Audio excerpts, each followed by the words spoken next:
नमस्कार, आप सभी का एक बार फिर से स्वागत है हमारे चैनल भक्ति ज्ञान में। हर साल ज्येष्ठ मास की अमावस्या को उत्तर भारत की सुहागिन महिलाएं पूर्णिमा के दिन वट सावित्री का व्रत करती हैं। आइए सुनते हैं वट सावित्री की व्रत कथा।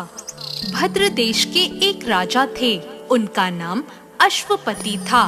भद्र देश के राजा अश्वपति की कोई संतान नहीं थी। उन्होंने संतान प्राप्ति के लिए पूरे मंत्रोच्चारण के साथ प्रतिदिन 1,00,000 आहुतियां दी। 18 वर्षों तक यह क्रम जारी रहा। इसके बाद उन पर कृपा हुई और उनके यहाँ एक कन्या ने जन्म लिया। उस कन्या का नाम सावित्री रखा गया। अब सावित्री बड़ी हो गई और बड़ी होकर वो बहुत ही रूपवान हो गई। उसके योग्य कोई वर नहीं मिल रहा था। वर ना मिलने की वजह से सावित्री के पिता बहुत दुखी थे। उन्होंने अपनी कन्या सावित्री से कहा कि तुम स्वयं ही अपने लिए योग्य वर तलाश कर लाओ। सावित्री अपने पिता की आज्ञा पाकर अपने लिए वर ढूंढने निकल गई। सावित्री तपोवन में भटकने लगी। वहाँ उसे सालव देश के राजा धुम्रसेन मिले। क्योंकि उनका राज्य किसी ने छीन लिया था, इसलिए वो वहीं रह रहे थे। उनके पुत्र सत्यवान को देखकर सावित्री ने पति के रूप में उसका वरण कर लिया। इसके बाद सावित्री घर लौट आई। सावित्री जब घर पहुंची तो उसने अपने पिता के साथ नारद ऋषि को देखा। पिता के पूछने पर उसने बताया कि उसने सालव देश के राजकुमार सत्यवान को अपना पति स्वीकार कर लिया है।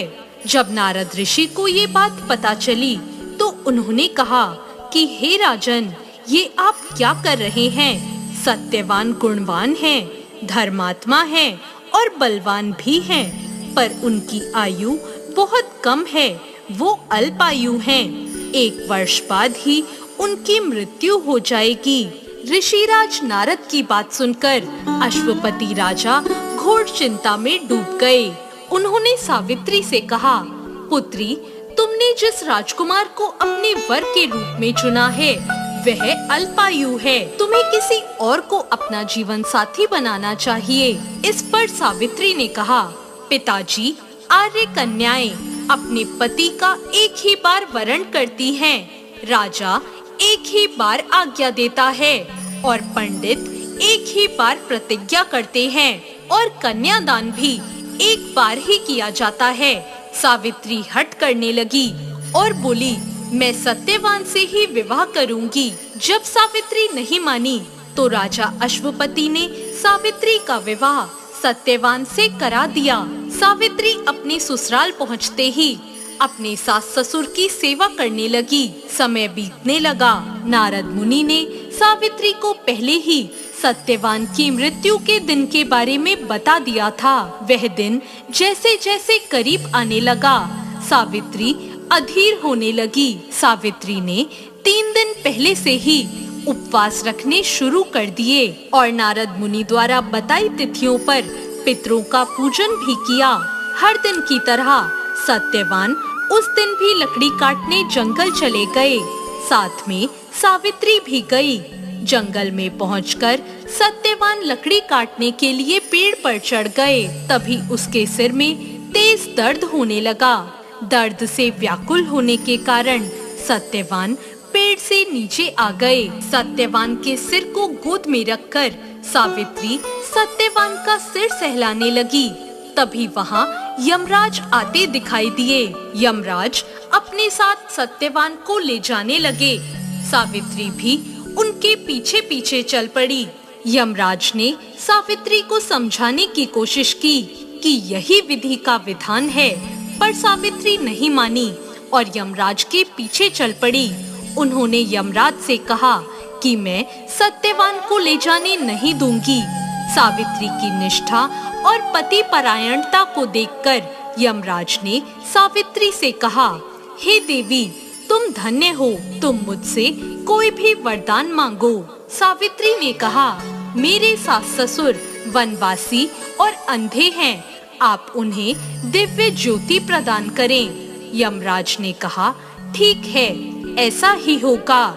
जाओ, अब यहाँ से लौट जाओ। लेकिन सावित्री अपने पति सत्यवान के पीछे पीछे चलती रही। यमराज ने कहा, देवी, तुम वापस जाओ। सावित्री ने कहा, भगवान, मुझे अपने पति देव के पीछे पीछे चलने में कोई परेशानी नहीं है। पति के पीछे चलना मेरा कर्तव्य है। सावित्री की ये बात सुनकर यमराज ने उन्हें एक और वर मांगने को कहा। सावित्री बोली, मेरे ससुर का राज्य छिन गया है, आप पुनः वापस दिला दें। यमराज ने सावित्री को यह वरदान भी दे दिया और कहा, अब तुम यहाँ से लौट जाओ।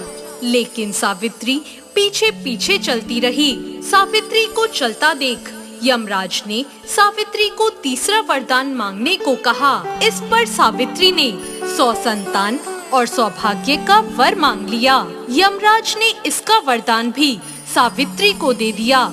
सावित्री ने यमराज से कहा, प्रभु, मैं एक पतिव्रता पत्नी हूँ। आपने मुझे पुत्रवती होने का, संतान का वरदान दिया है। अब आप मेरे पति को कैसे ले जा सकते हैं? यह सुनकर यमराज को सत्यवान के प्राण छोड़ने पड़े। यमराज अंतर ध्यान हो गए और सावित्री उसी वट वृक्ष के पास आ गई, जहाँ उसके पति का मृत शरीर पड़ा था। और सत्यवान फिर से जीवित हो गए और दोनों खुशी खुशी अपने राज्य की ओर चल पड़े। जब दोनों घर पहुँचे तो उन्होंने देखा कि उनके माता पिता की आंखों की दृष्टि लौट आई है। इसके बाद उन्हें उनका राज्य भी वापस मिल गया। इस प्रकार सावित्री सत्यवान हमेशा सुख भोगते रहे।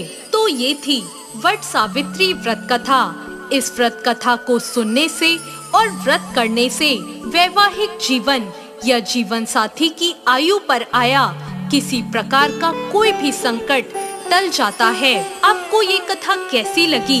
कमेंट बॉक्स में जरूर बताएं। और अभी तक चैनल को सब्सक्राइब नहीं किया हो तो भक्ति ज्ञान को सब्सक्राइब करें। धन्यवाद।